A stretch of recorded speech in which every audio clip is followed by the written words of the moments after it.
ونصلي على رسوله الكريم اما بعد. بزرگوں میں حضرت شیخ زین العابدین کی بڑی وقت ہے. بہت بڑا بزرگ، بہت بڑا شیخ سمجھتے ہیں. ان کی عاجزی اور ان کے ساری کی ایک دعا میں سناتا ہوں. پہلے بھی سنایا ہے، اس میں بھی مختصراً وہ پیش خدمت ہے. اسمعی کہتے ہیں کہ میں نے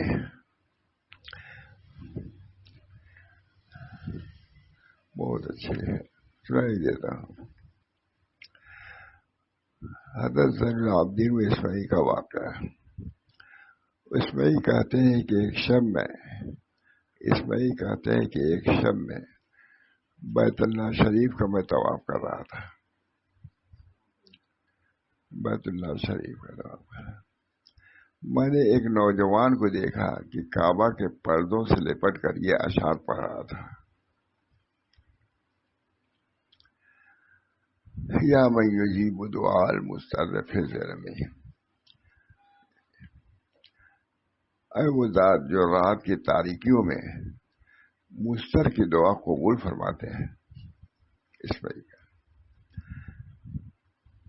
اے وہ ذات جو رات کی تاریکیوں میں مضطر کی دعا قبول فرماتے ہیں اور مصیبت اور غم کو بیمار سے دور فرما دیتے ہیں.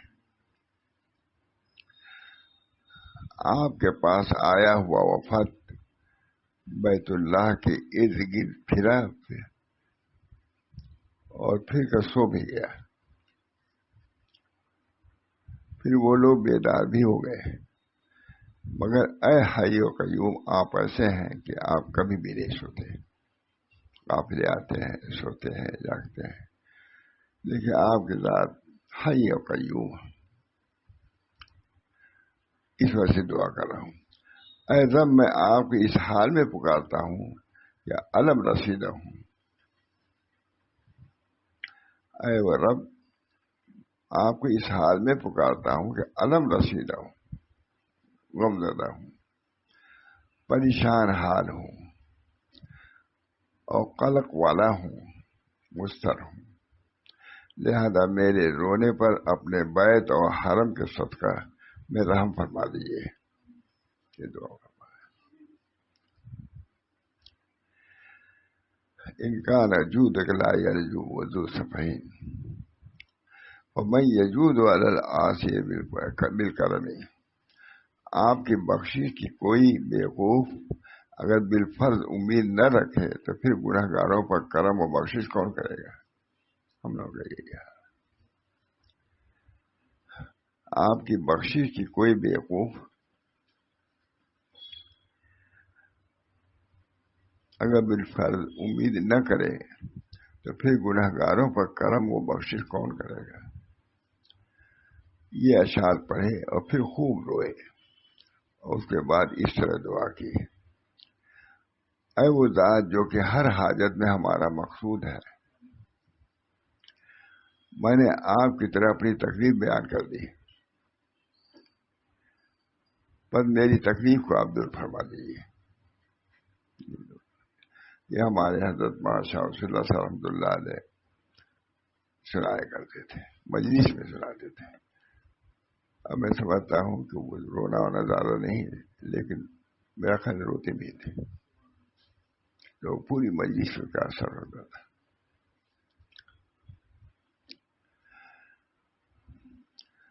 اے رب میں آپ کو اس حال میں پکارتا ہوں کہ علم رسیدہ ہوں، غم زدہ ہوں اور پریشان حال ہوں اور قلق والا ہوں. لہذا میرے رونے پر اپنے بیت و حرم کے صدقے میں رحم فرما دیجیے. بیت اللہ شریف.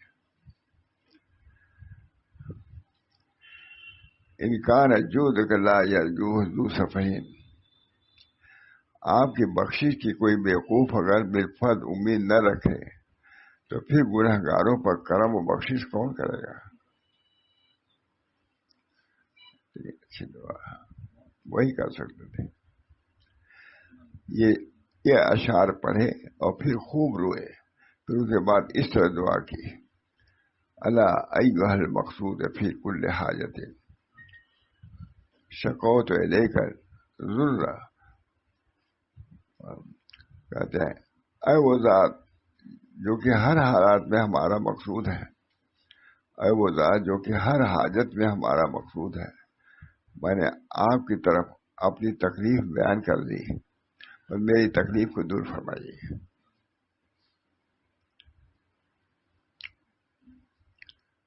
اے وہ ذات جس سے میری امیدیں وابستہ ہیں، اللہ تعالیٰ سے آپ ہی میرے رنج و غم کو دور کر سکتے ہیں، لہذا میرے سب گناہوں کو بخش دیجیے اور میری حاجت کو پوری فرمائیے اور میری حاجت روائی فرمائیے.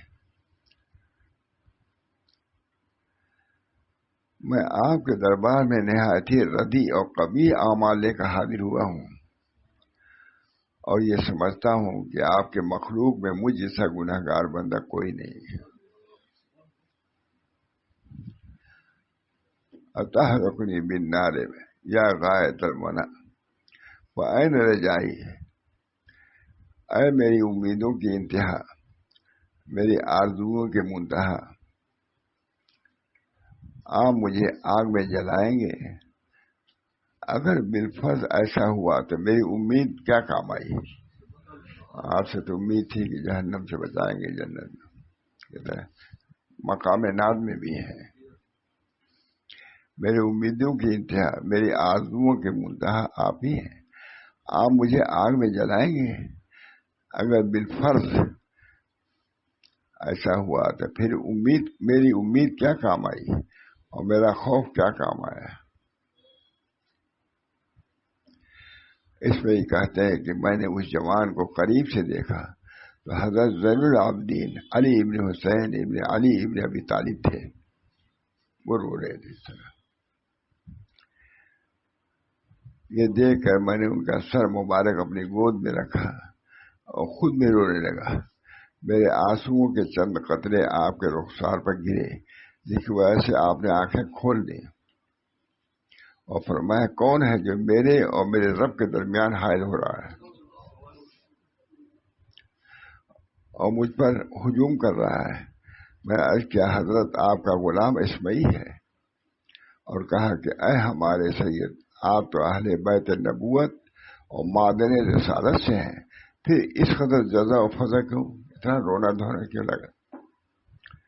اب سنیے کہ اللہ نے نہیں فرمایا ہے انما یرید اللہ لیذھب، یعنی اے اہل بیت، اللہ تعالیٰ ارادہ کرتا ہے کہ تم سے گندگی دور کر دے اور تم کو خوب پاک کر دے. آپ نے فرمایا: اے اس میں یہ کیسی بات کہتے ہو؟ اللہ تعالیٰ نے تو جنت میں اللہ تعالیٰ نے تو جنت کو مطیعین کے لیے پیدا کیا ہے، جو اطاعت کرنے والے ہیں. اگرچہ وہ عبد حبشی کیوں نہ ہو، کتنی گرا ہوا ہو، کمتر سمجھ، اگر وہ اطاعت کرتا ہے تو اللہ تعالیٰ اس کو جنت میں لے جائے گا. اگرچہ وہ عبد حبشی ہی کیوں نہ ہو اور دوزخ کو عاصین کے لیے پیدا کیا ہے، اگرچہ وہ سید و قریشی ہی کیوں نہ ہو.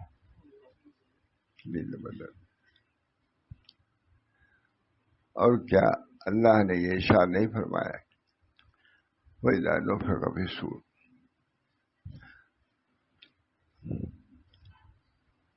جب نفخ صور ہوگا تو اس دن باہم نسب کا کوئی کام نہیں آئے گا.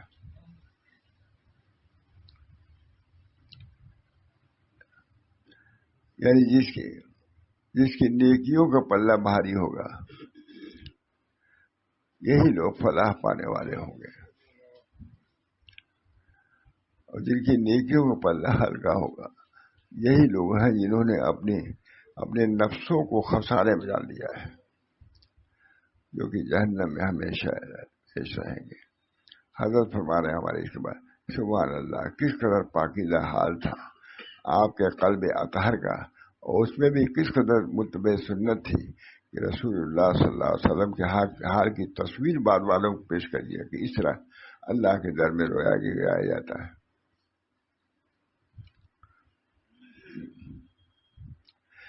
کہتے اس طریقے سے ان حضرات نے کتنے لوگوں کو متصف و متاثر کر دیا ہوگا۔